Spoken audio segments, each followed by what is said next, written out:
She's the only one who knows about it, so it's really for her. But you can call your friends if you want. And all the people who accidentally come online, they'll see it.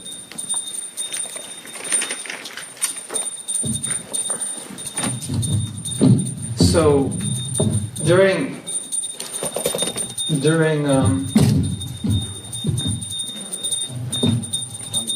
those days, there was a lot of hippies were living together, and I don't know the details, but Prabhupada was told about a commune of hippies and that people would be interested in Krishna consciousness. So Prabhupada went out there, and they actually were living naked, and Prabhupada went out there and met people like naked. Can you imagine? And he picked up devotees from that hippie community. I know 3 of them, there may be more. But Vishnu John Swami was one, Tamakrish Mars was one. And they came, Prabhupada he was in San Francisco and he brought them there to San Francisco. And many people in those days were looking for Krishna consciousness. And a lot of people, they wonder how is it that people who were raised in America would become devotees. Doesn't make any sense to them. But my answer is, they didn't become devotees, they already were devotees in their last life. And so they were just taking on. And so Krishna arranged that so many great devotees would come and help Prabhupada. And so he was one of them. And many people came to help Prabhupada. Because Prabhupada had so much to do, and so Krishna sent many devotees to help him. And these devotees were very special. So we spoke about Vishnu John yesterday, we spoke about Jayananda Prabhu. And maybe we should speak a little bit about Prabhupada. Is that a good idea? Yes. Yes, please. We were talking this morning in class that sometimes when a person is very pure, their purity has tremendous influence on people that come in touch with them. If the people are receptive or open or somewhat pious, and when people ask what was it like to be with Prabhupada, in his presence, you felt his Krishna consciousness. And you felt very strong desire to surrender. And the word surrender sometimes has connotations of resistance. Surrender means giving up so much. So there's always this resistance to the word surrender, isn't there? It was just the opposite in Prabhupada's presence. Rather than resistance, there is a free-flowing, almost need. When you felt this, I have to surrender. This is what's coming out of my heart. So we often felt that Prabhupada's bhakti was kind of overflowing into our hearts. And we were able to do things which were far beyond our own ability to surrender. Because now we had this, you could call it mercy, but I think even more, it was mercy, but I think even more than mercy, it was a transmission of bhakti. Prema bhakti yaha hete avidya vinasha. Bhakti is coming from your heart. So if your heart's open to that, you get it. And therefore, when people say, well, what was it like to be with Prabhupada? I think the best description is, it was transforming. It was transforming us in ways that we couldn't transform our own selves. things were happening inside that we couldn't bring about. Emotions, desires were awakening. And that's testimony to the power of a pure devotee. And just seeing Prabhupada instilled this desire to want to serve Krishna. That's just what you felt like in his presence. And you also wanted to be like him, because it was so attractive. Like in the material world, you might see a person who's very beautiful and you might think, oh, I'd like to be beautiful like that person. Or a guy sees someone who's got big muscles. So you might think, I'd like to have big muscles. Or a woman sees a lady that's very beautiful. You think, I'd like to be like that person. Or even sometimes you see a person that's very gentle or very kind, and maybe you're not so kind and gentle, so you think, I'd like to be like that person. So when you saw Prabhupada, that's what you felt like. I like to be like him. And everything about him was attractive. And that's how so many people became devotees. Because they wanted to be like him. They'd see him and say, I want to be like him. And all of us, when we met Prabhupada, we understood that we never met anybody like this. Just like when Prabhupada, you've seen pictures of Prabhupada smiling, or you've seen videos of Prabhupada smiling, but nobody smiles like that. The effect of that smile is different than anyone else's smile. And that smile is a symptom of love of Krishna. I'll give you an example. It was Rath Yatra time, and somehow or other I ended up right next to Prabhupada. And Prabhupada had come out to see the deities. So let's say the deities were here, and Prabhupada was standing where this stand is looking at the deities, and I was right next to him. And I didn't look at the deities because I wanted to look at Prabhupada looking at the deities, because I wanted to see his expression. And so it was much more powerful for me to look at Prabhupada looking at the deities and seeing his emotion by looking at Krishna than me looking at Krishna. And so Prabhupada's looking at the deities and I could see this connection and this affection. And it's very powerful to see that. Because you could see, here's love of Krishna. You could see it in the face, and then that just penetrates. So what is most significant about this is that the success of the Krishna consciousness movement was due to the depth of Prabhupada's Krishna consciousness.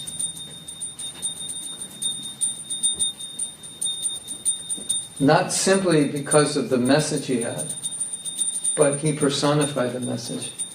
Let's say you came from India in 1966 with the message of Bhagavad Gita, but if you didn't personify it, you couldn't have the same success Prabhupada had, right? Because you have to show that it's real. You have to live it. So, because Prabhupada was living it, then when he spoke it, it penetrated us. It penetrated us. It's like, I can give a class and say I'm not the body, and you all sit there and think, yeah, I've heard that before, many times. And it doesn't really affect you. But when Prabhupada said he wasn't the body, he would say, you're not the body. It like shook us. Like you would hear something very heavy, and it's almost like a storm knocking you over. It's like, oh, because you are not the body. And it's like, oh. It's like you realized you weren't the body because the person who said it is coming from that realization. So it was very special.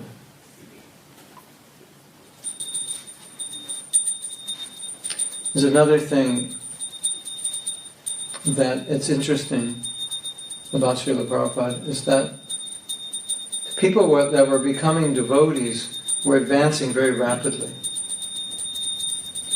Like more rapidly than you should advance. Like if you've been a devotee a year, you figure you'll be here. But in Prabhupada's association, you were like, it was like mercy. It was just so much mercy. You were up here, 6 months or a year. And proof of that is that many, many devotees were running temples after 1 year in the movement, some less. How do you do that? A year after, and you're not even Indian. If you're Indian, you already know so much. But you're not even Indian, you don't know anything. And a year later you're running a temple and people are becoming devotees and now they're Siksha Guru. Their life is in your hands. And you're guiding them to Krishna. How do you do that? Something special has to happen. Right? So, it was a very special time. And Prabhupada said that I'm always praying to Krishna for your advancement. So, we definitely could feel that. And we were doing many austerities that I think were way beyond our level of Krishna consciousness. So we also had Prabhupada's prayers to empower us, his personal association. He's walking on the earth, purifying the earth. We get to see him, and then he's praying for us. And so amazing things were happening. Another thing about Prabhupada that I felt was very special was that because he wasn't acting under the modes of nature, it was often difficult to understand him, like what he's going to do next or what he's going to say next. If someone would ask a question, you get one answer. The next day, the same question, you get another answer. And so it was a little, like being with him was mysterious because you can't figure out a pure devotee unless you're a pure devotee. And what to speak of us as new devotees. So Prabhupada was very deep in Krishna consciousness. So it's kind of like things he said and things he did were very mystical for us. Because it wasn't ordinary at all. It wasn't what ordinary people do.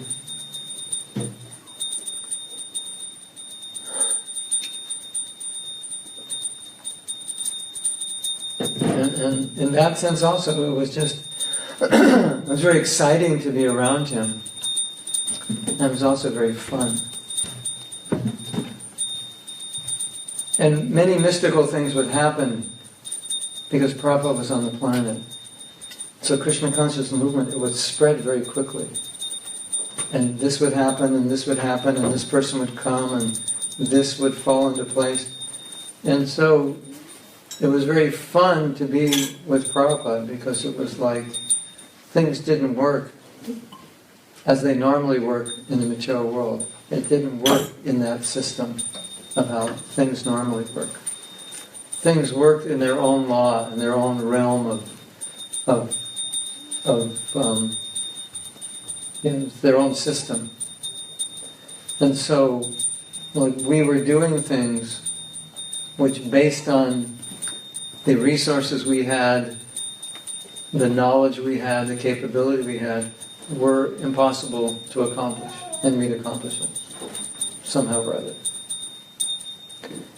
And so we saw that Prabhupada's desire to spread Krishna consciousness was so strong, Krishna was just making things happen. And making things happen for us.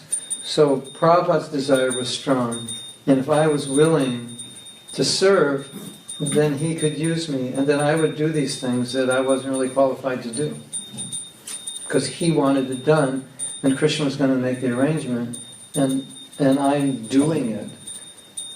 So-called doing it, but I'm the person that's designated to do the service that Prabhupada wants to make happen, so Prabhupada makes it happen, but it looks like I'm making it happen. Thank you.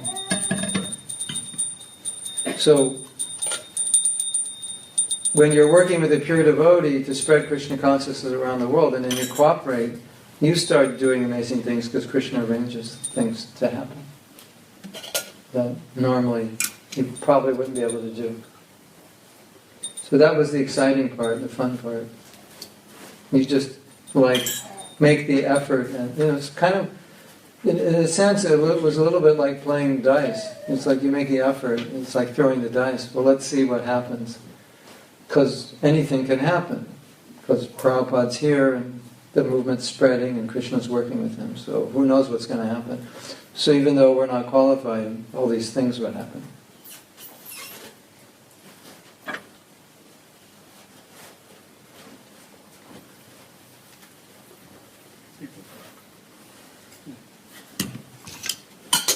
Like for example,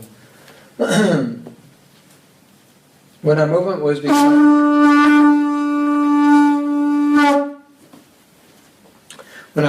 becoming successful, thank you.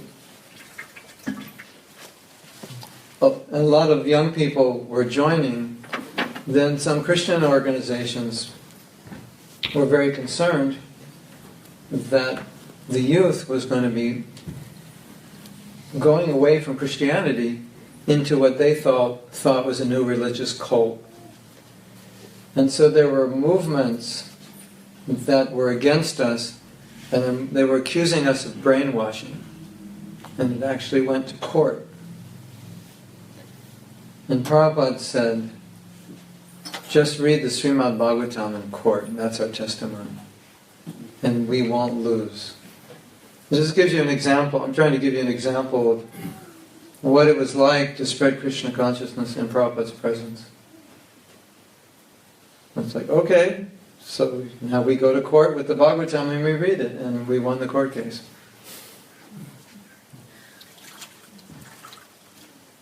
And Shyama Sundar tells a story that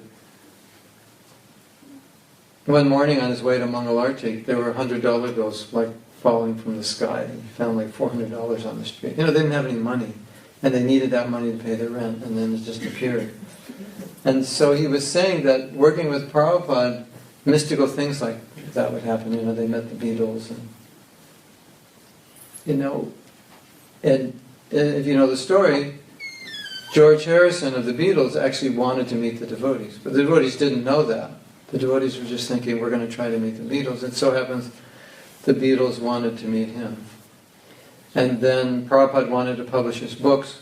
The big publisher, Macmillan, they actually wanted a Bhagavad Gita written by a Swami. Those kinds of things. So Krishna's making his arrangements, so if you happen to be the devotee to going around to try to get the book published, you'll end up at Macmillan. They'll tell you, we want to publish this book. So you have to convince them, because they wanted it. And so you didn't have to convince the Beatles. George Harrison wanted to meet you. Things like that. So it was exciting. And it built up a lot of faith in us that we could make the effort to do things which were beyond our capabilities, because we understood there was another system working. And that was Prabhupada's strong desire and Krishna's reciprocation. So it was a very special time, very exciting. Let's say if this were a temple during Prabhupada's time, let's say this was for a temple to be this big in Prabhupada's time, it would be about 1974. But by 1976, it'd be about 4 times bigger. It's just, I'm talking about people moving into the temple, not congregation, joining. That's just what it was like. People just getting bigger, bigger, bigger, bigger. And it was getting bigger so fast. We thought it was like pretty. By 1990, we'll be running the country. And you might think, that seems ridiculous that you could think that way. But I'm telling you that just so you understand the kind of atmosphere that existed in terms of the spiritual energy of the movement, that how strong must that energy have been for us to believe that we were going to be like running the government, within 10, 15 years after Prabhupada left. Is that interesting? Right after Prabhupada left, we thought, it's another 10, 15 years, things continue the way they're going, we'll be running the country. Is that amazing?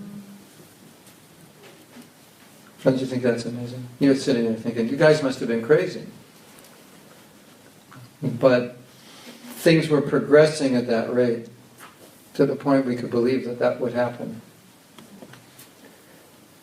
So that was the energy that Prabhupada created.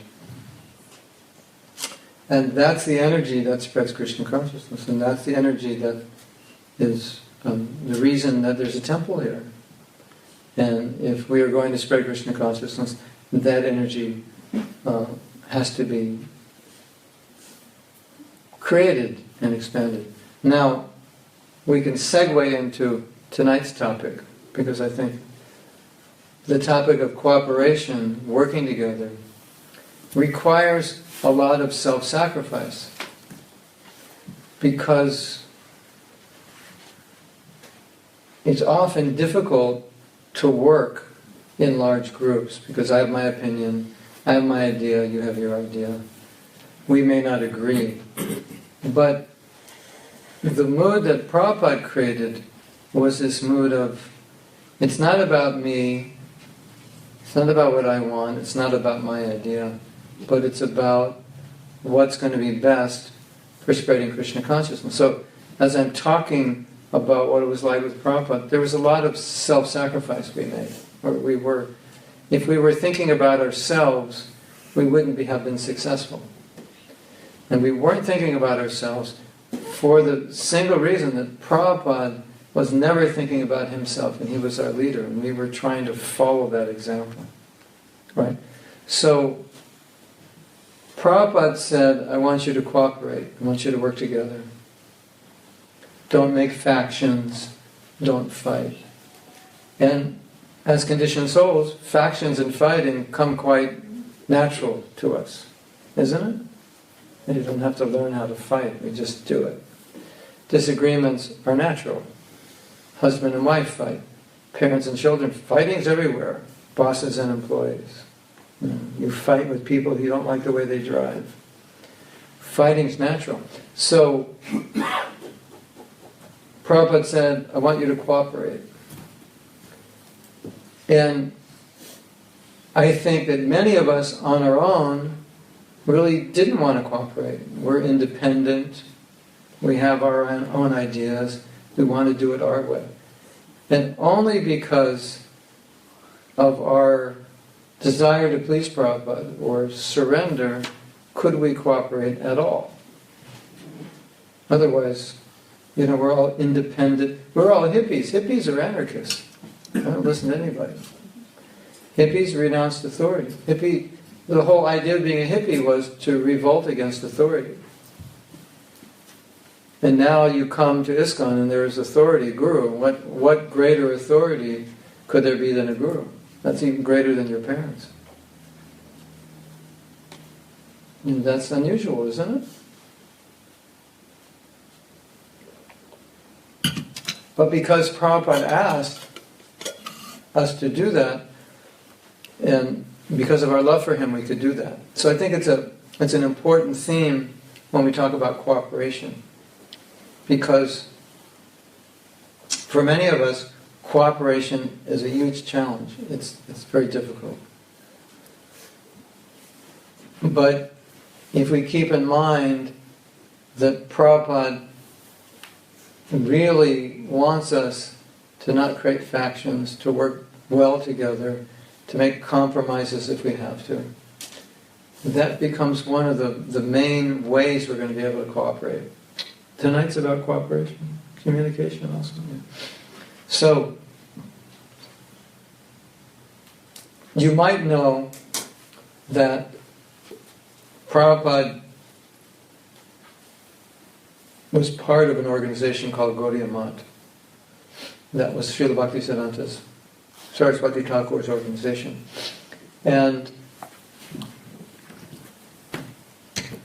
after the departure of Srila Bhaktisiddhanta, they had some disagreements about who should be the Acharya.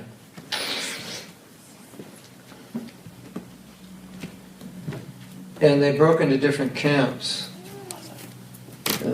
Some camps saying, this one should be the Acharya. Some camp saying, this one should be the Acharya. So then they started fighting over who should be the Acharya and who should own the properties. And then it got so bad that they even went to court. And then many of the members in the Gaudiya Math, they got disgusted. So they left the organization and they started their own temples. So now there are many branches. It might be called Chaitanya Saraswat Mat, or this Mat or that Mat, Rupa Sanatan Mat. So there are different branches started by different disciples of Bhaktisiddhanta because the leaders couldn't cooperate. And so you have, one branch that says, well, we're the main branch. Another branch says, no, this is the main branch. And then these other smaller branches of different disciples who, in disgust or frustration, just went, they wanted to continue preaching, but the unified effort had been fractionized. And so they just went and did their own program, right? So, and as you probably know, when Prabhupada came to America, he wanted to engage his godbrothers, and he wanted to unite the Gaudiya Math and then take this mission outside to America, because that's what Bhaktisiddhanta wanted to do, but it didn't happen. And Srila Bhaktisiddhanta had wanted them to form a governing body commission, GBC, that actually came from the Indian Railway. That's where he got it. The Indian Railway has a governing body commission that runs it. Did you know that? Yeah. They have a GBC, and that's where it came from. So Srila Bhaktisiddhanta wanted to form a GBC. And Prabhupada said he actually didn't appoint anyone as an acharya. He just said, form a GBC and manage. And if there's an acharya, that'll be obvious who it is. But traditionally in India, when the acharya leaves, he appoints a successor acharya. So they were thinking, we need a successor acharya. And he didn't say, appoint one. But they were thinking we should appoint one. And then that's where the conflict came. So they didn't form a GBC, they just argued over acharyas. And then they divided. So Prabhupada said that the failure of the Gaudiya Math was that they didn't form a GBC and work together to keep the movement together. And he writes about it in the Chaitanya Charitamrita.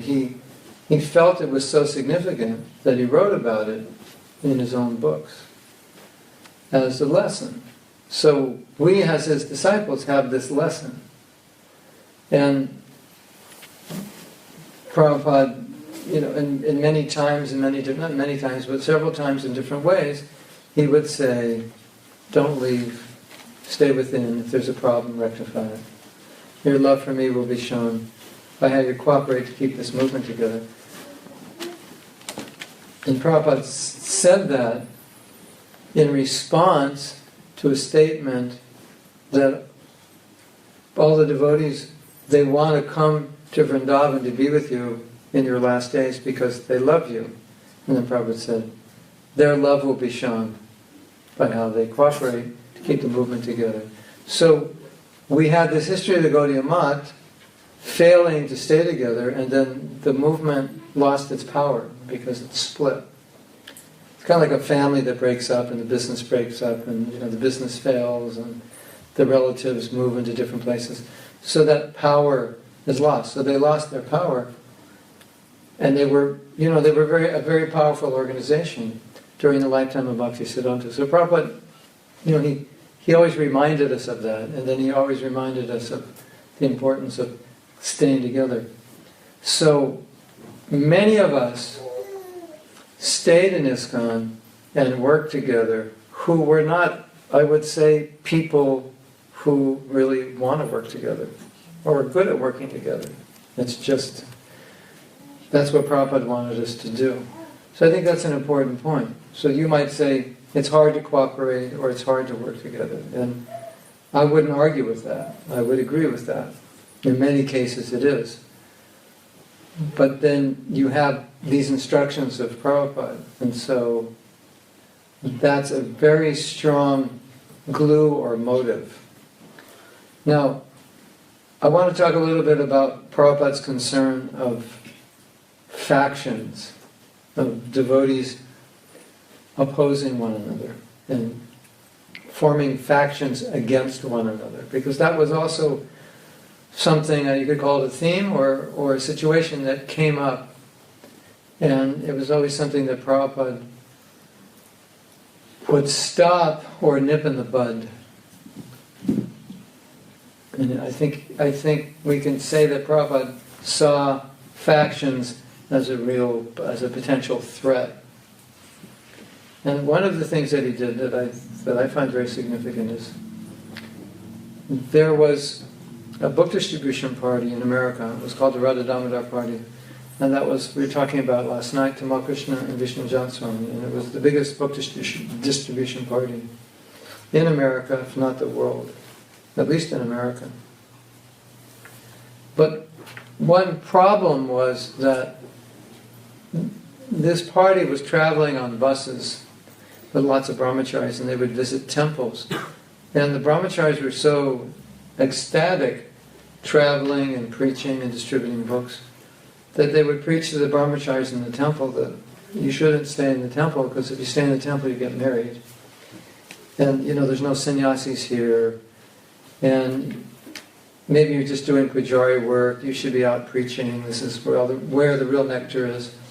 So when their parties would leave the temple, often a few brahmacharis would leave the temple with them. So, the next day after the Radha Damodar party left, you lost a few brahmacharis. And every temple is short-handed. And if you lose a few men, it's a problem. And this was happening all over America. Or the men were leaving because they would just leave and travel to where the party was, because their other devotees were encouraging them. You should leave, you should join this party. So the temple presidents were becoming so upset, frustrated, and concerned that during the Mayapur festival, they lodged a complaint, and it came to Prabhupada. And so Prabhupada was very, very angry, because there was a split now. It was kind of like temples versus Radha Damodar, Grihastas versus brahmacharis. There was definitely factions. And I think what's so interesting about it is that when the complaints hit a certain level, and Prabhupada understood what was going on, he asked to speak to Tamal Krishna, because the complaints were against Tamal Krishna Maharaj, because it was his party. And so Prabhupada spoke to him about it.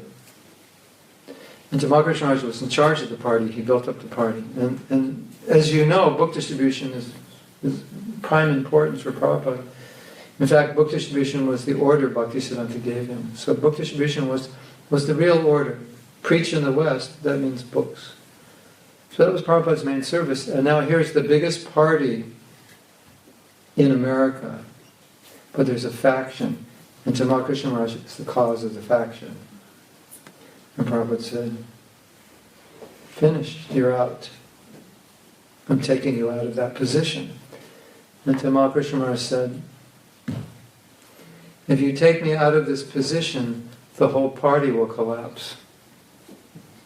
And book distribution was the service which was most important, most dear to Prabhupada. And now the leader of this party says, it's going to collapse. And Prabhupada said, I don't care. Is that amazing? Yeah. Because he wanted to mend this faction. It was such a concern. So I think that's very important for us, that if we don't agree and it's creating any kind of faction, whatever it is we disagree about is not important enough to create a faction, because if we create a faction, that's a bigger problem than whatever it is we created the faction about. Does that make sense? Yeah, so that's... And Tamal Krishna Maharaj was like pleading to Prabhupada to not remove him from the party. And he said, Tamal Krishna Maharaj said, when he was resisting, he said he'd never seen Prabhupada so mad. And Prabhupada got so mad. Prabhupada had, it's a long story, but Prabhupada had told him to go to China. So, you're out of America, you're in China, you're not going to bother anybody. It was kind of like, you're disturbing everybody, go to China. And so he was resisting. And then Prabhupada said, you either go to China or sit down in Mayapur. And sit down in Mayapur means you have no service. You just sit and chant. Or go to China. It's like taking away all his service. He was so upset. So to me that's a very significant story because it underscores Prabhupada's mood, his concern about devotees disagreeing. Now there's another incident which is interesting. It's a little different, but it's interesting. There was a group of devotees that had become followers of a person named Sai, who later became Siddhaswarup. And Siddhaswarup had been leading these people spiritually, and he had become attached to Prabhupada and decided to surrender to Prabhupada. And all these people were basically his disciples. And so he surrendered to Prabhupada. And he gave all his disciples to Prabhupada, and they all became initiated by Prabhupada. And then later on, he had some differences with the way ISKCON was preaching. He didn't feel comfortable. He thought the preaching tactics were too heavy, and it was creating bad publicity, unfavorable environment, and so forth. And it was creating like friction between the devotees, because ISKCON was one way and he was another way.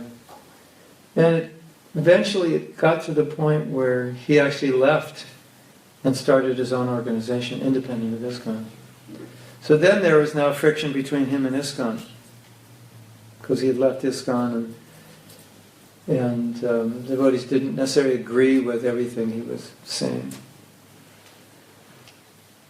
And Prabhupada had to patch that up. That even though he left ISKCON, he said, let them do what they're doing. They're still following my teaching, so they're still my disciples. So there were two distinct movements, and he didn't want friction between them. And they were out of ISKCON at this point. He said, just let them do what they're doing. Don't fight with them, don't criticize them. They're still following my instructions. So,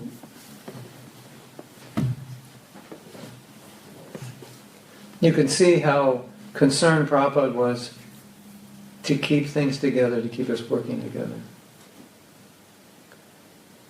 So, in light of all of this,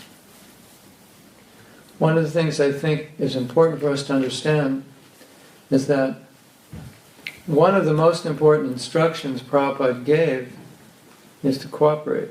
That was one of the most essential instructions of all his instructions. And why did he give that instruction? So based on everything we said, we can understand that Prabhupada knew if we couldn't cooperate well, we would end up like the Gaudiya Math, because they fragmented because they couldn't work together. And Prabhupada had created a movement which he said many times, this movement is going to change the course of history. And he didn't want to see that momentum fail and turn into another Gaudiya Math. And one time, Prabhupada, in somewhat of a disturbed or disgusted or frustrated mood, said, devotees were fighting, and a lot of the fighting he was aware of because they would write him and say, I can't get along with this devotee. So he'd get many letters like that. And he said, out of concern, he said, my godbrothers didn't fight till Bhaktisiddhanta left. I haven't left and you're fighting now. Like, kind of saying, potentially, after I go, it could be more disastrous because you're fighting now. So he's very concerned about it. There's no question. He's very concerned that we could become another Gaudiya Math. And sometimes he would say, don't become another Gaudiya Math. He'd use those words. It's very direct. So, I think understanding these things can help us when we're faced with challenges in working together. To remember that even if, let's say, I disagree or I'm convinced that what you're doing is wrong, but if the result of me trying to work with you and communicate that is that we fight, then from Prabhupada's vision it would be better that I just compromise or do some other service in another department than try to fight with you. So I think that's important. And I know that's difficult, because if you see something needs to be improved, it's hard to look at it and not do something. But sometimes to do something, people don't accept it or understand it, and it creates lots of tension and friction.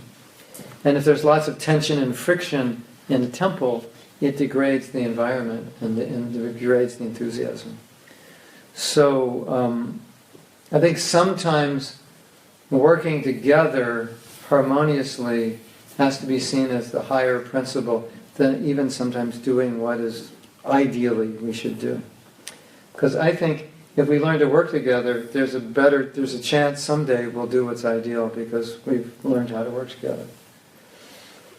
But if we fight because we disagree that what we're doing is wrong and we need to do what's right and create friction, the chances of us doing what's right are less, or even if we do what's right at the cost of creating disruption, then what's the point? It's like the saying that the operation was a success and the patient died. So what's the point of the operation if the patient's dead? Right. So I got my way, now everybody's disturbed. So what's the point? So that's an important thing to consider. I think it would be good now for us to have a little discussion as a group to isolate what you think are some of the reasons that we find difficulty cooperating. And as we discuss these reasons, you can identify any of the reasons as personal challenges you have. So this discussion can make us aware of our own challenges, and then we can discuss how to deal with those challenges. So I just want to open it up for discussion now. If you could suggest reasons that either you have found difficult for yourself to sometimes work well or cooperatively or not create factions, or you've seen others. Yes? From your experience now, ISKCON has grown up, of course, yes. so much. Those disagreements or those remarks by Siddha Swarupananda. Do I disagree with? By Siddha Swarupananda, when he said he disagreed with preaching style of ISKCON, it created much better publicity. From today's viewpoint, would you not agree with them? Let me answer the question in a different way.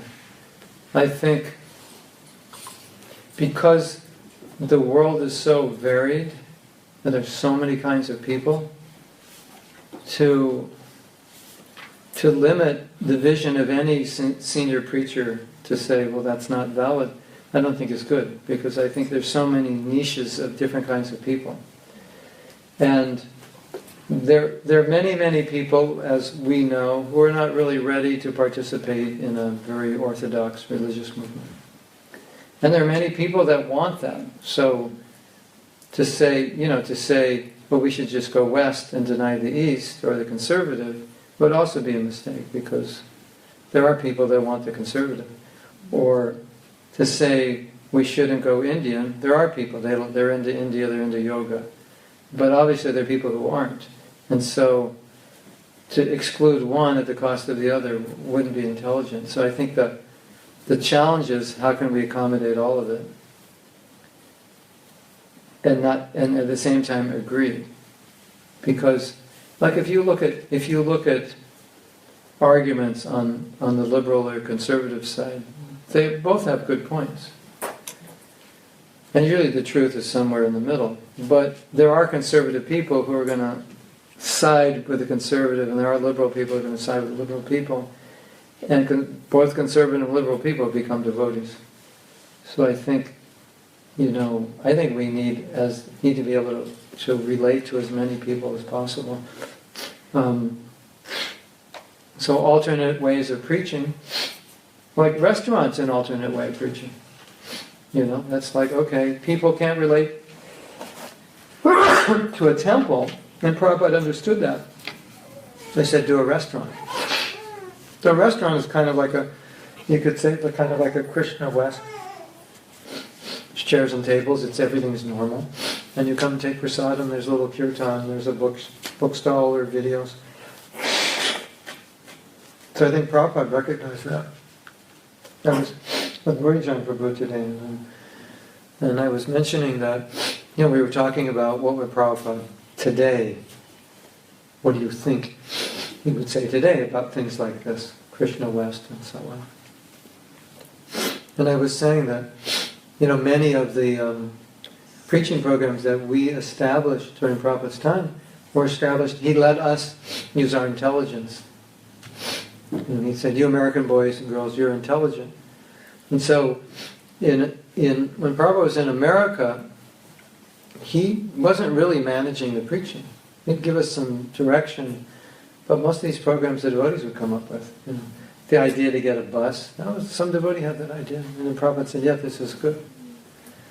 So, you might think that everything that went on in ISKCON came from Prabhupada, but much of it came from his devotees. And he said, you're intelligent, so you figure it out. And my experience is like if you preach, you're going to attract people that are like you. If he preaches, he's going to attract people like him. If you preach, you're going to attract people like you. So like we had in the 90s, we had this whole straight edge thing where all these young people were following the regular principles, just not because they're devotees, but they thought that was good. And so we had all these young people forming bands and preaching to these people. And during that time I was like 40 something. So they didn't relate to me. They related to the 19-year-old devotees. So that was a niche market, and those were the right people to preach to. And I'm, like 40, so I preached to like, the PhD students or something, or like 28 or 30. So that's my experience, is that generally, according to your nature and your type, you'll tend to attract people. So that's good. You'll attract certain people, he'll attract. And I think it's good that we have all those things. And also, like regarding Krishna West, for example, a lot of people who come to ISKCON maintain their Western cultural practices. That's just the way they are. So it's not even like you have to make Krishna West. That's so many people. Those are their samskaras. So that's just how they live. So it's more of a recognition than a creation. Well, that's what people are doing. So let's make a place for them. And many people who are going to become devotees, that's the way they're going to want to do it. So let's make room for them. If you want to bring academics to our movement or interest them in our movement, usually, traditionally, what we did in ISKCON was devotees with academic backgrounds would be the ones, just naturally, or the scientists. You speak the same language, they respect you. If you're not a scientist and you're speaking to a scientist, it's pretty difficult, isn't it? They don't respect you.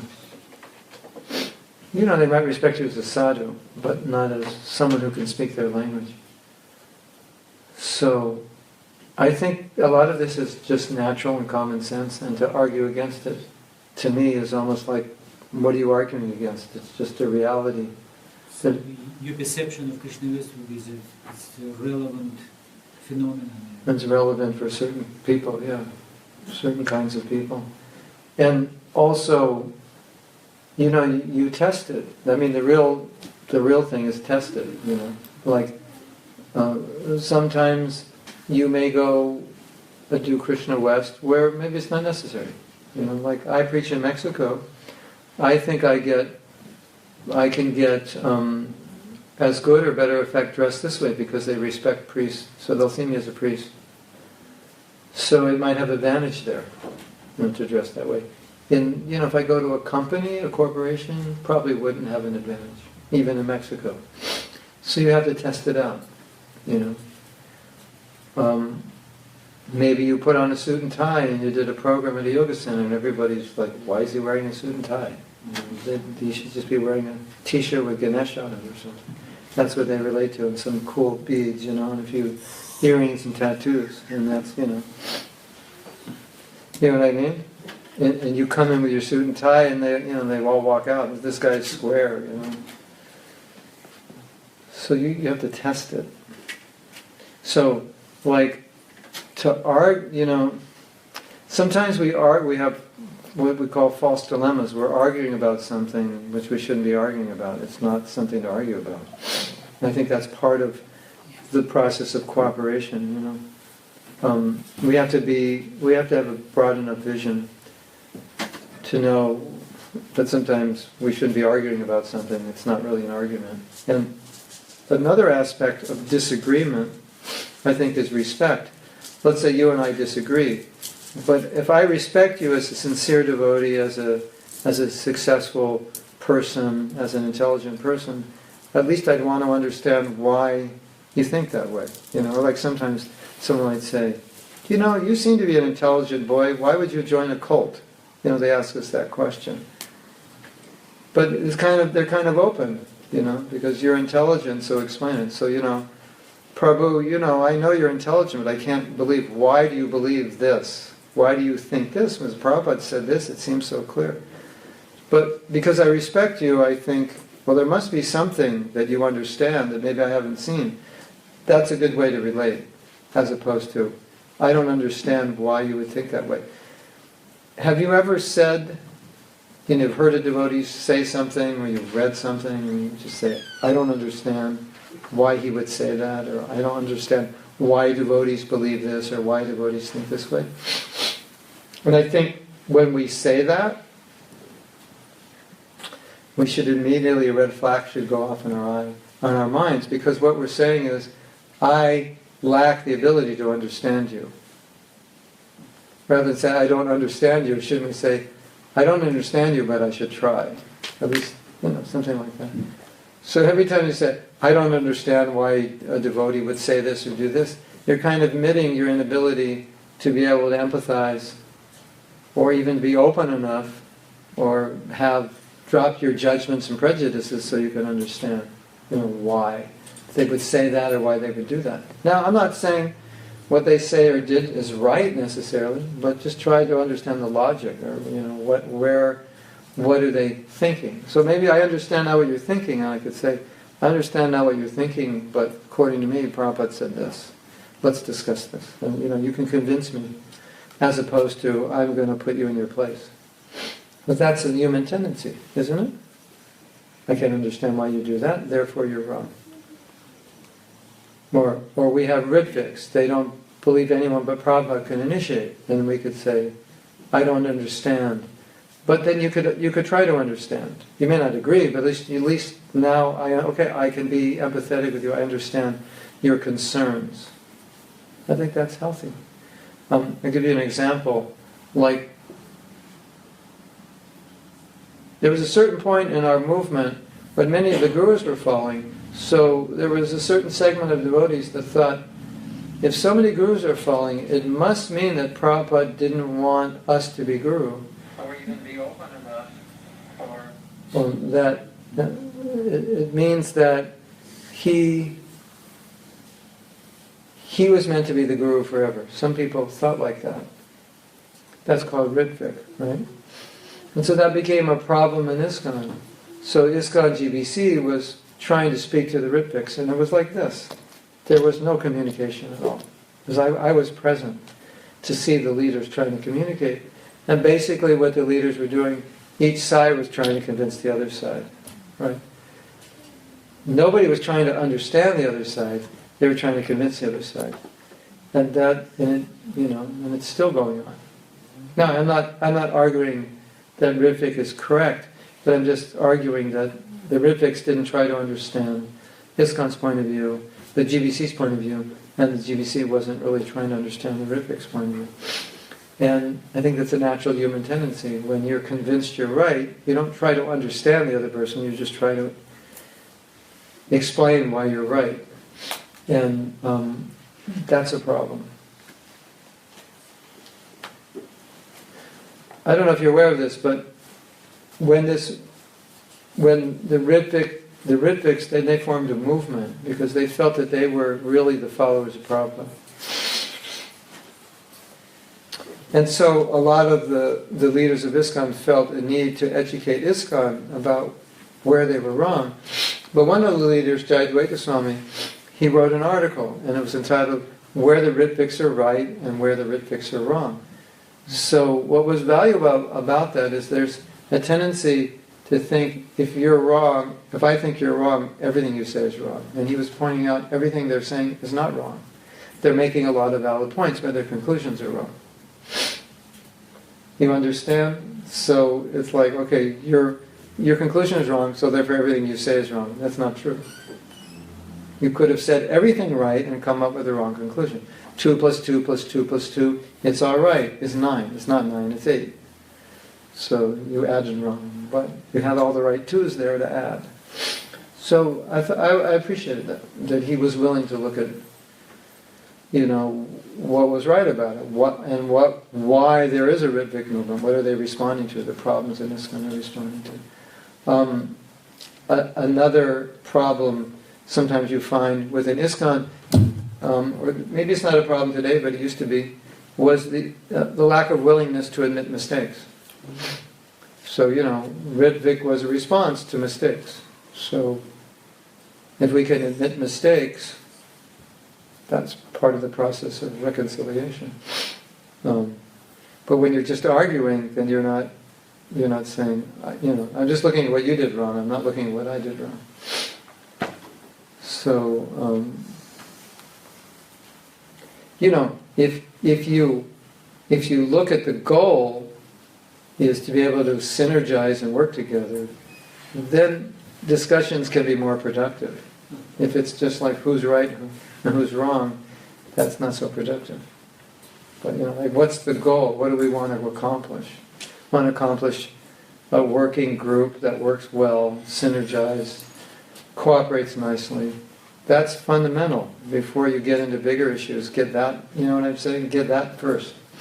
Because if you have that, then you can deal with all the other stuff. But if you don't have that, then usually in these kinds of discussions, everybody just gets discouraged. Because I didn't listen to you and you didn't listen to me, so we're both discouraged. And after the discussion, I make all my points, and I just can't understand why you don't accept what I say. You make all your points. You can't understand why I don't accept what you say. And we're both more frustrated than we started an hour ago. And we're both more discouraged. Where, if the game rules were, okay, let's work, let's listen to what you say, let's listen to what I say.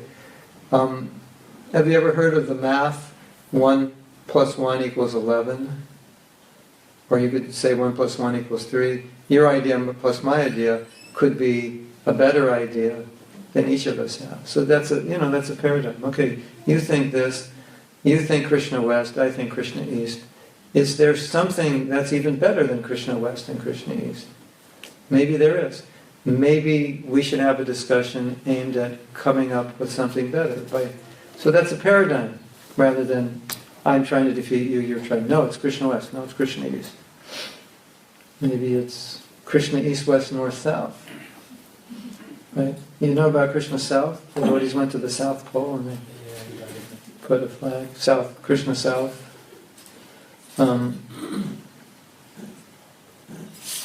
So that was a point I was trying to make in the beginning, to show how important cooperation was for Prabhupada, more than who's right. Can we first get that together, a culture where we can discuss things? Where like we can debate, we can discuss it, but we're not trying to defeat one another, we're just trying to understand. And maybe we disagree, but we realize that we're just different people, and what we both said is right, but what's right for me, and it's right for you, but it's two different things. East is good for me, you know. Or like with the female guru issue, you know, in India there's a strong movement against it. And so some people said, okay, so maybe, you know, ISKCON just passes a resolution. If you're a woman guru, you just don't do it in India. And if the Western countries want it, they're okay with it. So, okay, we'll just try to keep everybody happy. You know. So, you think, you know, what's the third solution? Is it either women gurus or no women gurus? Is there another solution? Okay, women gurus over 75. You know, or something like that. They have to have gray hair and, you know, at least 26 wrinkles on their face. So when they give class, no one's going to be agitated. Yes. I've got a question more than a realization. So you mentioned obviously Prabhupada used to get a lot of letters from people in conflict from Yes. around the world. Obviously they had him to answer those queries. What happens today, for example, when there are conflicts or misunderstandings? Who answers the questions now? He's asking, when Prabhupada was here, if any big issue came up, he would answer it. And then who answers it today? This is one of the problems we face today. And I give you an example.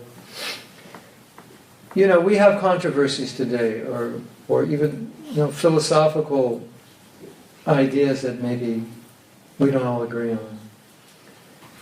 And if we had that situation during Prabhupada's time, we would just write him. And, you know, within a week or two, you'd get an answer, and it was over. Like, let's say the Ritvik thing came up. You know, Prabhupada, you said this and that. Does that mean after you leave, you're going to be the guru? And you'd say, no, you're going to be the guru. Or, yes, you're going to be Ritvik, I'm going to be the guru. You know, it's like it's finished. You know, one letter, it's gone. Now, it's 2017, it's not gone. It's still floating. And that's a reality we have to deal with. Now, sometimes the GBC will take it upon themselves and say, this is the Siddhanta. And more they're going to do that. At least as of the last meeting that I attended, that was one of the propositions that was made. And in different areas we want to establish what is the policy or Siddhanta on this. Do we fall from Brahman? Do we fall from the spiritual world, for example? What was Prabhupada's view on this? What was the Siddhanta on this? So, in the absence of Prabhupada, it's a long, drawn-out process. And, you know, there are probably issues where you could ask 10 Prabhupada disciples, all respected, and get 10 slightly different answers, and some of those would be more than slightly different. They may be opposite poles. And it's, you know, it could be a little disheartening or confusing. And that's something that we're tackling. The other way to answer that is sometimes there are different answers to the same question. And the third answer is some answers are relative to the individual. So you might get two different answers because two different people are in two different situations. You know, like there's this funny story where Prabhupada was very heavy with one sannyasi. He said, you can't stay anywhere more than 3 days. He was really adamant about it. And that sannyasi left, and then Prabhupada talked to the next sannyasi, and he wanted the sannyasi to manage a project, and he said, you have to stay, you can't travel. You have to stay here. So it was contextual. Do sannyasis travel or do sannyasis stay? He had a question. Yes. Well, you answered the first one about Siddhanta. Like I was thinking about, in the case of Ritviks, where it's a principle of Siddhanta, what do we do? So I guess what you're suggesting is we try and understand from their point of view as much as possible. But I guess that's often sometimes the point of friction, though, is the Siddhanta if the other party is not following. Okay, let's say we're looking at Ritvik, and you've looked at the issue, you've discussed it, and you want to take initiation from a guru, you believe this is the way Prabhupada wanted it. And there are other devotees that still are going to hold on to the Ritvik idea. The danger that you're going to have is that you could become critical of them or even offensive. So, how to deal with them? Respectful from a distance. Understand why they feel that way. See, the challenge is any time that you feel that you've understood something and there's a group that understands it in a different way and you believe they're wrong, you're liable to start becoming critical, and that's going to hurt you. Even if you're right, it doesn't validate or justify being critical. Now, if I tell you Ritvik is wrong and people who follow it don't understand Guru Tattva, that's just a fact. It's not a character assassination. It's not a condemnation. It's not a justification for doing any kind of character assassination towards these people. It's a siddhanta. We're talking about tattva. But when you get into character assassination, then that's going to affect you. So you have to be careful about that. Probably the second point was, I heard recently Srila Prabhupada was giving a class in the first canto, I think it was in Mayapur, and he was talking about how he didn't change his dress. Yeah. And he was talking about how some of his godbrothers went to the West Oh, and they wore changed their dress, suit yeah. and everything, and that didn't have any effect. And so he was saying, he was very firm in this lecture, saying, I didn't Right. change my dress, I maintained my dress and so. Yeah. So I was thinking of Krishna West at that point in relation to that and how. How do we relate to that? Yeah. So. That's a very good question. He's saying that Prabhupada said, I never changed my dress. And these other swamis came and they compromised. So if Prabhupada was looking at that as the founder Acharya Guru, it would have been a compromise. But we can know that if Prabhupada needed to change his dress to get into Russia, he would have done it. That's for sure, we know that. And then, Sri Gauranitai ki jai, Sri Sri Nitai,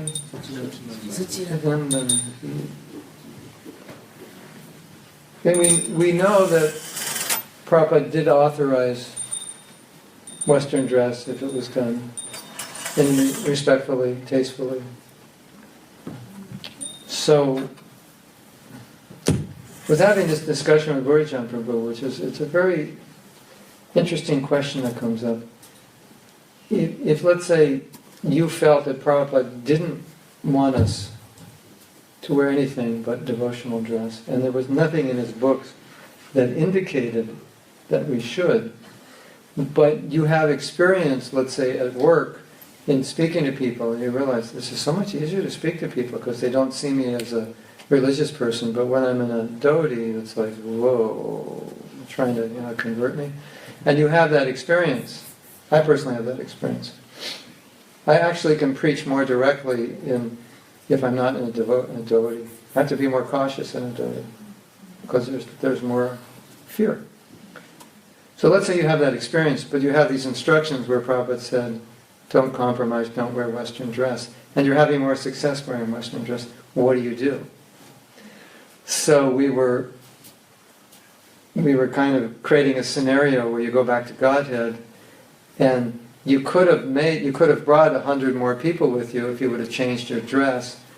And then Prabhupada says, why didn't you change your dress? And you say, because you said not to. And Prabhupada says, but you had experience that would make more people Krishna conscious. Don't you have a brain? He wouldn't say that, but So I think we have to, I think that we have to be aware that there are instructions, and then we also have common sense and our own intelligence. And what's the concern? If I wear a Western dress, what's the concern for me as an individual? Well, people don't know I'm a devotee, so they relate to me like a non-devotee. Or, some attractive woman's all, flirting with me. Whereas if I was in a devotee, she wouldn't flirt with me. So, that's part of the danger. So you want to understand why is a devotee important, where it may be beneficial, where it may be detrimental. And when you understand it, then you can make judgments based on what you think would please Prabhupada. So I think we have to look at it that way. Like what's the real issue here? I don't know if you know the history, but I don't think any of you know this history. But the reason devotees started wearing Western dress on book distribution was because the security guards at the malls would find them distributing books. Pretty easy to see in an orange dhoti and a shaved head. Or the girls all had long ponytails, braided. That was like the style in those days. That nobody had long braids down their backs, so they had long dresses and braids. Or they were actually in saris. There were saris and dhotis, so they're pretty easy to spot. So the devotees at the temple that I lived in were doing traveling sankirtan. And they thought, well, if we just go to a store and buy regular clothes and wigs, because they were shaved up with sikas. So if we have wigs and regular clothes, then when the security walks around, they're not going to really notice us. So that's what they did. It wasn't a conscious effort to relate to people. But then when they did that, they could see people were really comfortable with them. They could see that there was, well, number one, you could stop more people because they didn't know why you, excuse me, sir. Sure, and he stops because he doesn't know what you need. Excuse me, sir, I've got a shaved-headed dhoti, a big bead bag, pile of books. No, thank you. So it was an accident, and they were distributing more books. So this was the controversy, because devotees were thinking, okay, the movement's watering things down. We're wearing Western dress. So the issue came to Prabhupada. And the real concern of Prabhupada's, which was important to know, was he thought by wearing Western dress we were kind of going back to our Western ways, and we wanted to dress that way. And now we like long hair because we were hippies, so we like these wigs, and we had, he was making an assumption. We had long hair wigs, and we're dressing like psychedelic shirts and bell bottoms, or and beads around our neck, we were just going back to being hippies. And so Prabhupada was very concerned about our old habits. So even when he saw something like, dress changing, he said, are you going back? He would think, are you going back to your old habits? Is that why you want to do it? And so that was his assumption, and he was being, that kind of programming was being given to him, or programming, or whatever you could call it. They were saying that was what some devotees were making Prabhupada believe. So then he was saying that don't wear Western dress. And then one of the leaders of book distribution said, well, that's not why they're wearing Western dress. He said, they're wearing nice shirts and pants, they're wigs, they don't look like hippies, it's nice. And Prabhupada said, oh, then it's okay. Then the other argument came. But, he gave some other argument against it. But it's a compromise and this and that. And so the leader of book distribution said that, the Prabhupada said we shouldn't, then he was going back and forth. It's okay. Then the other argument, okay, then don't wear Western dress. And so the leader of book distribution said, Prabhupada, we'll do it whatever you want. But if we wear dhotis, and shaved head and saris, book distribution will decrease 50%. And probably, he said, in that case, wear Western dress. It was solved. They weren't wearing it because they were reverting back to being hippies, and it was increasing book distribution. So that was. So you have to look at it in a context, and then you can make decisions. Okay, now it's 2017. It's 40 years since Prabhupada left. Something like that. So some things are a little different. So can we adjust? And you have to think, okay, if I don't adjust, when I go back to Godhead and see Prabhupada, is he going to ask me, why didn't you adjust? Because if you did, you would have gotten this result. But you have to ask yourself, well, if I adjust, am I actually, even though I'd get a better result, am I compromising a principle that Prabhupada wouldn't want me to compromise? Or am I jeopardizing my own bhakti? So you have to add all these things together. And then you say, well, Prabhupada, I didn't do it because I felt it was compromising a principle. And you might say, okay, that's good. Or I would compromise my own bhakti. Or I just thought you didn't want me to do it. And you might say, no, this was a higher principle. So as Prabhupada said, that requires some intelligence to figure all these things out. You had to? Yes. 2 points that given Bhakti Siddhanta, he wore coats and pants. Yeah. His religion also. I think he put his brahmacharis into coats and pants and shoes. I think the sannyasis used to not wear shoes, and then he came in a car to Vrindavan. Yeah, you've seen pictures of him in these overcoats. Yeah, I think. Yeah, it's like as a preacher, you want to think what's best for the people, right? So it's like if you can't hear me because I'm dressed this way, then I'll dress that way so you can hear me. That's the idea of a preacher, yeah. My second question was, it seems that we don't have these devotees anymore in ISKCON. So That's not true everywhere, but yeah, anyway. Some places don't. Some places do, yeah. No, I think I heard you say that you didn't want argument, that people would start putting their places, and that's why we were told we're not having this devotees, because we don't want to hear all the complaints. Well, the complaints aren't going to go away by not talking about them. You just have to know how to talk about them. Yeah, like I was saying, like what are the ground rules?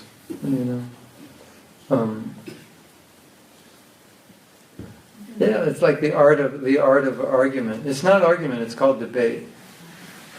Debate and argument. Debate's a little different than argument. We're debating an issue. We're not trying to destroy one another.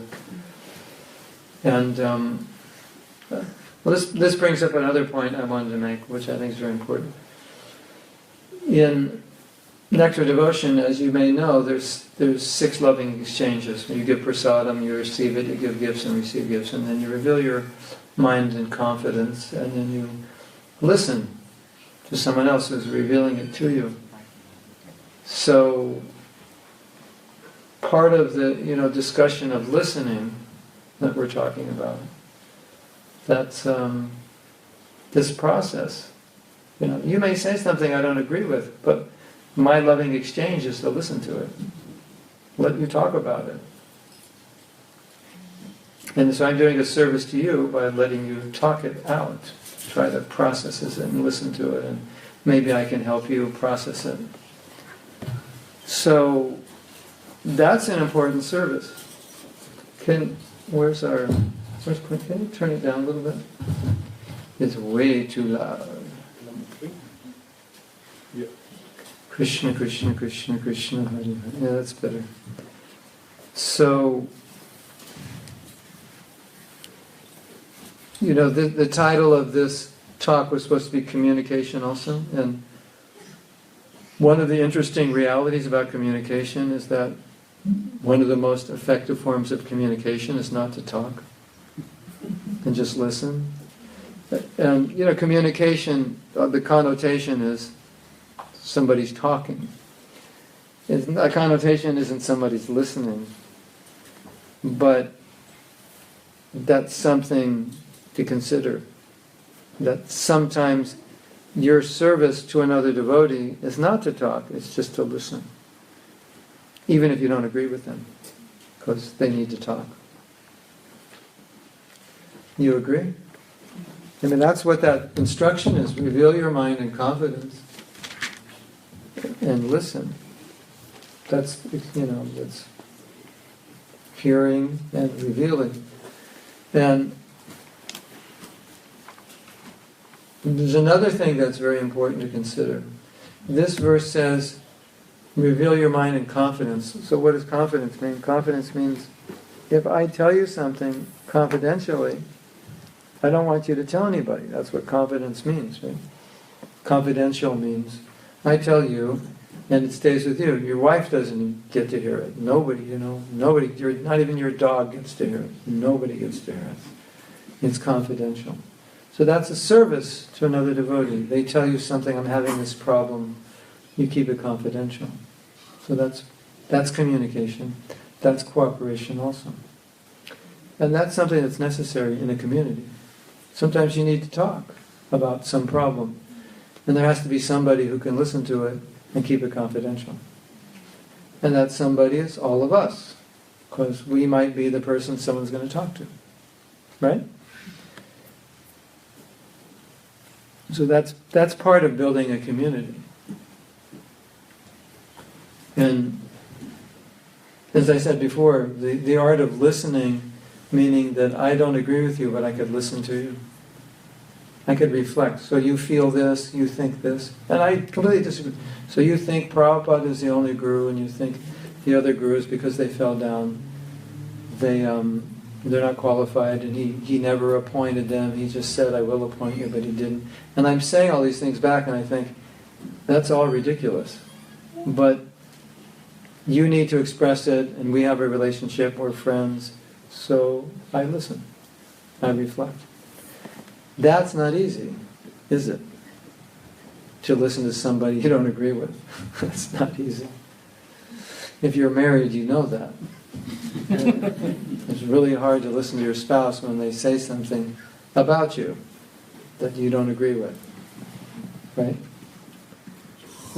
You want to do a really fun exercise? That would be so helpful for you. Get a partner. Everybody go sit next to someone, get a partner, and then I'll tell you what we're going to do. This will only take a few minutes, but I think you'll benefit. So, just have to sit next to somebody because you're going to talk. And if you have to get up, find somebody, get up.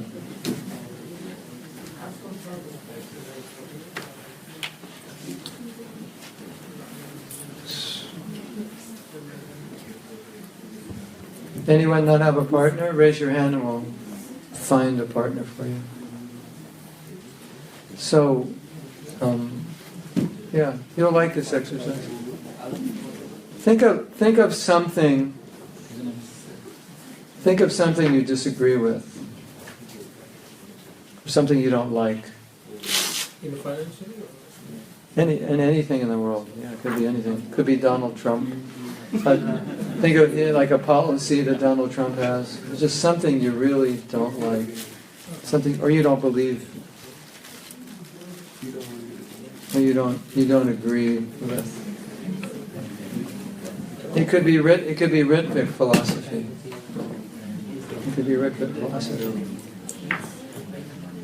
Wait. Shh. That's not the whole. No, wait till I haven't finished explaining that. First you think before you act. You have to get the thing that you don't agree with, right? Then what I want you to do is explain it to your partner as if you agree with it. So you have to, in other words, you have to understand it. So let's say we'll use for an example Ritvik. So personally I don't agree with Ritvik. So now, anyway, it doesn't matter. I just explained what Ritvik was about 20 minutes ago, for like 10 minutes, I think, didn't I? So, whether you know what Ritvik is or not, or you were listening when I was explaining, doesn't matter. But I have to explain it again now. So, Punya Shlok is my partner. I'm going to explain what Ritvik is. So Ritvik is this, that, and the next thing. And I disagree with it all. But I have to try to understand it to explain it to him. So I'm trying to understand why someone would believe that. Okay, Donald Trump's going to build a wall across, the southern part of America. And I think, I don't agree with that. I think it's a waste of money, whatever. So I have to explain, there's a lot of immigrants coming to America, and they're ruining the health system because they all go on welfare, and many of those people end up in jails, So I have to argue in favor of it. So it's an exercise in being able to see something you disagree with, and at least understand it. If not see the positive in it, at least try to understand it and explain it without getting agitated and going crazy. You think you can do that? It's an exercise to see, can you actually articulate and understand without getting emotional something that you don't agree with. And the point of this exercise is if you can't do that, you got to work on that, because it's a defect. You know, it's like, in other words, if you're so blocked that you can't do it, that's a problem. So you have to, you know, now I have to explain all the benefits of building this wall across the border between America. Even though I disagree with it, I have to explain to my partner the benefits of it. And this is why Trump wants to do it, because he thinks this, that, that, and that, and that. And he's going to get the money this way, and he believes if we do that, it will prevent this and that. I just have to explain it. Yes? For that, we all have to be like really honest and pick something which we really don't like to make the exercise more beneficial. You have to be humble enough to be real. Well, it doesn't have to be something so controversial. You know, maybe you don't like allopathic medicine. You're really against allopathic medicine. So you have to describe all the good things that have happened that come out of allopathic medicine. Right? You understand? It's just forcing you to see good where you only see bad. And to test if you can actually do it. And you can do it also, if there's anyone out there left. You do it as well. And I'm going to put the camera on everyone else and you can see them doing their work.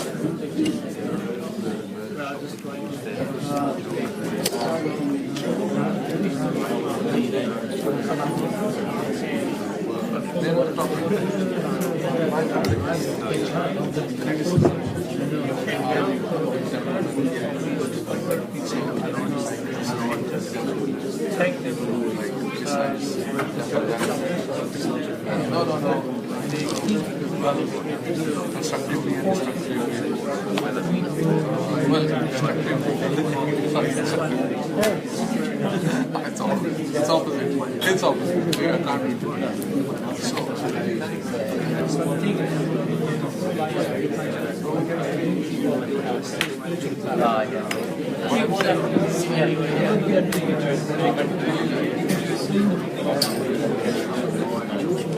my thing is,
in general, I guess another side that I've taken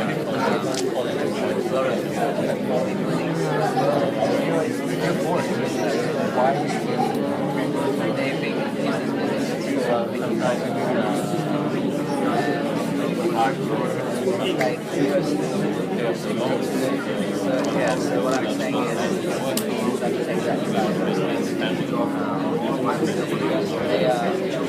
that they were devotees in previous life, and God is giving them that because the devotees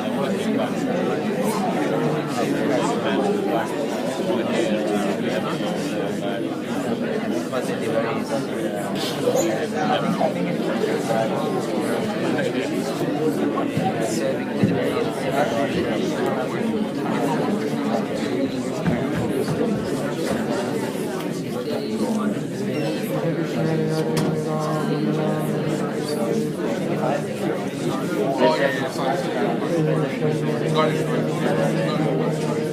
Oh, no, that's just an example of like I'm just saying but I have to find like I'm saying why not one of the other ways that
That's what I said. You have to be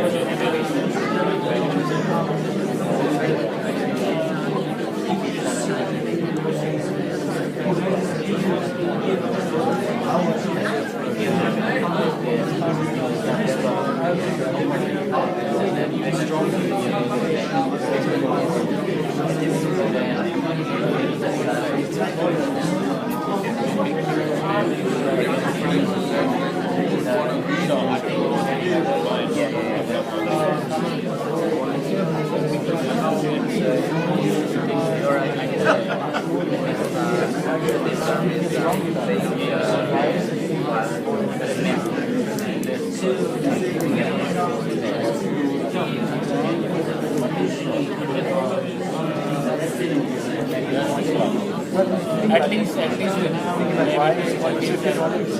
them the experience, what's out there.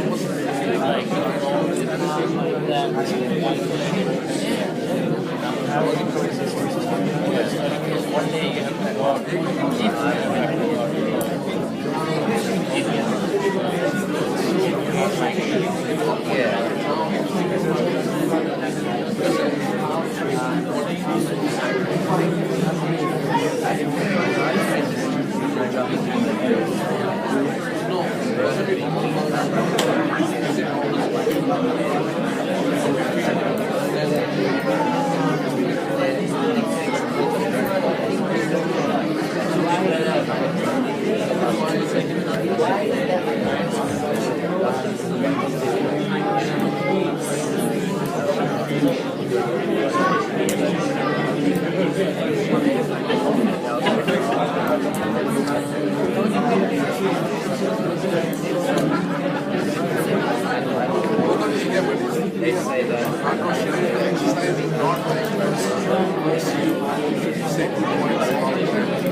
Let's take a few more minutes to finish up. So if the second partner hasn't started, then it's their turn. Prabhu, I feel the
Okay, take one more minute and finish up.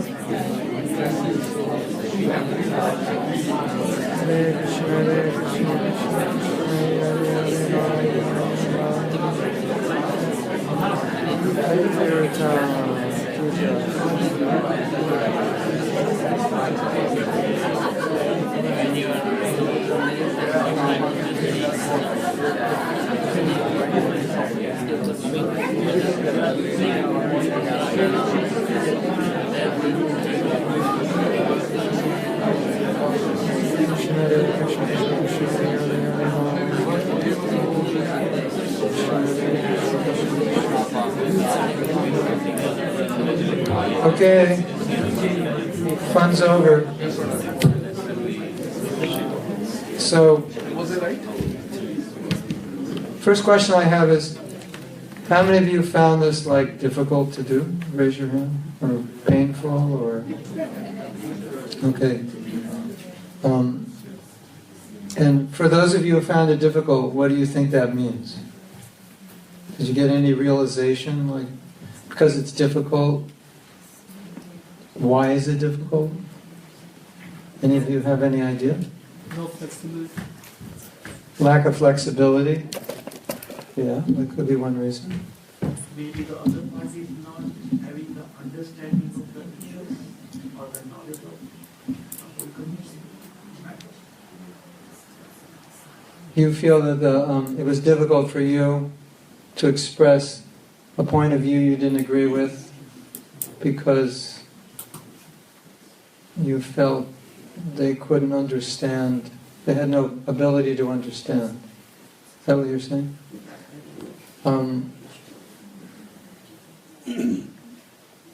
But the exercise wasn't about them, it was about you.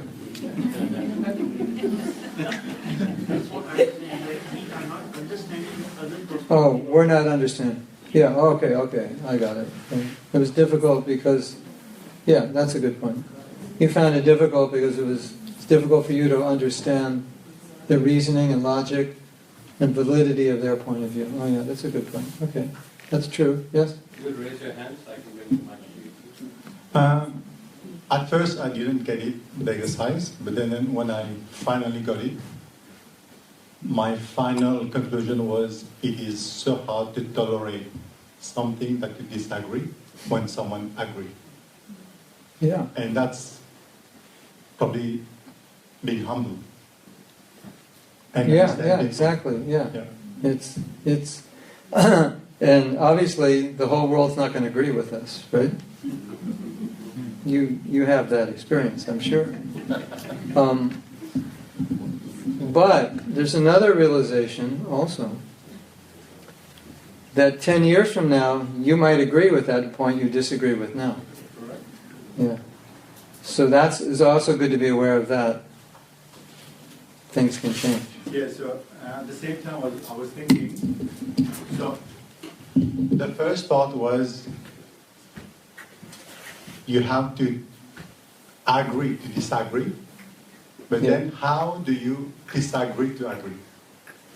Well, you don't necessarily have to agree, but at least if you understand, you're in a better position to consider if you can agree with anything. Because a lot of times, one of the points of this discussion was a lot of times we're having a discussion, we're not even listening. We're only thinking about what's wrong with what they're saying. We're not trying to understand if there's anything true about it. And you can't have a discussion that way. It's just like I said, two people come together to convince one another that they're right and the other person's wrong. That kind of discussion goes nowhere. So, you don't have to agree, but at least try to understand. And then maybe once you understand, you might see that there are some points. You may not necessarily agree with the conclusion, but you might see some validity. Now, like I was saying before, sometimes if I understand your points, you understand my points, we might come up with a conclusion that's even better than our individual points. That's the 1 + 1 = 11 idea, if we compromise, it's half = 1. If it's me against you, it's 1 - 0, or 1 + 0 = 1. But if we synergize, 1 + 1 = 11, we come up with a good idea. So I think another problem also is how our emotions get in the way. Because if you have emotional reaction to what somebody's saying, you really shut down. Or you might feel like strangling that person or getting him to shut up. So, as a listening skill, to be able to listen to something you don't agree with is a great skill to have, especially in creating relationships. Or if you're a boss and somebody's saying, I think we should do this, and your initial reaction is, what do they know? I've got a PhD and they haven't even graduated university, so you shut down immediately. To have that ability to be able to listen is a great skill. And it's one of the best ways to create relationships. So, it's any of you who had resistance, in a sense it's good you had resistance because it shows you, the difficulty you have in hearing a point of view you don't agree with. So, I'm not saying you have to agree, just understand. Then you can see where that takes you. Like a lot of times, we're in situations where we finally understand and we say, okay, now I understand why you want to do this. I don't think it's a good idea, but I understand your logic and I can see why you want to do this. And with the information you have, or the paradigm you have, it makes sense. I just have a different paradigm. Like you're from Mauritius, right? Well, in Mauritius, they're going to build a temple in Phoenix. And one of the ideas is to build a temple that looks half Vedic and half Mauritian. That Victorian or whatever it is, that French.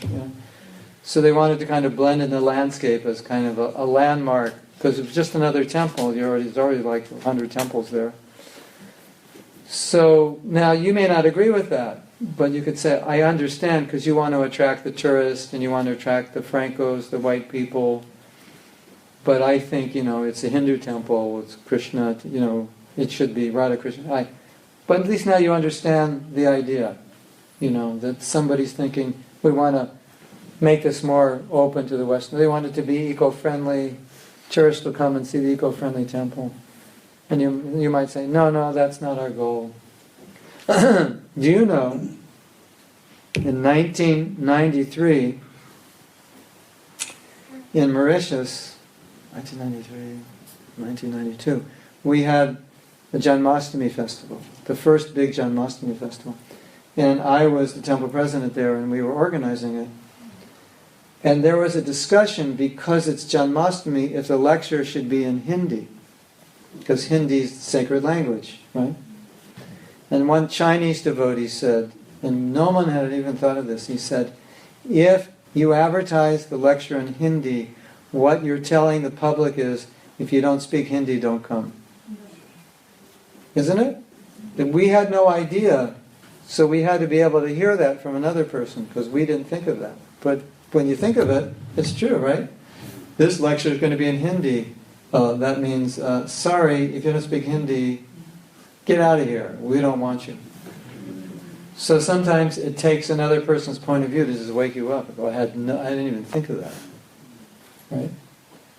And you might have been the key person who believes Hindi. It's we're Hindus. It's got to be Hindi. Temple's got to be like this. It's sacrilegious if it's not Hindi. And when he says it's got to be in Creole, you go, that would be sacrilegious to give a lecture in Creole. That's not even a language. It's like it's just like a street talk. And the Chinese devotee is saying, if you give it in Creole, the Chinese people can come, the black people can come, the Franco people can come, and they can hear the lecture. And your emotional response may be, this is sacrilegious, but you have to learn to listen to him and think, oh yeah, that actually does.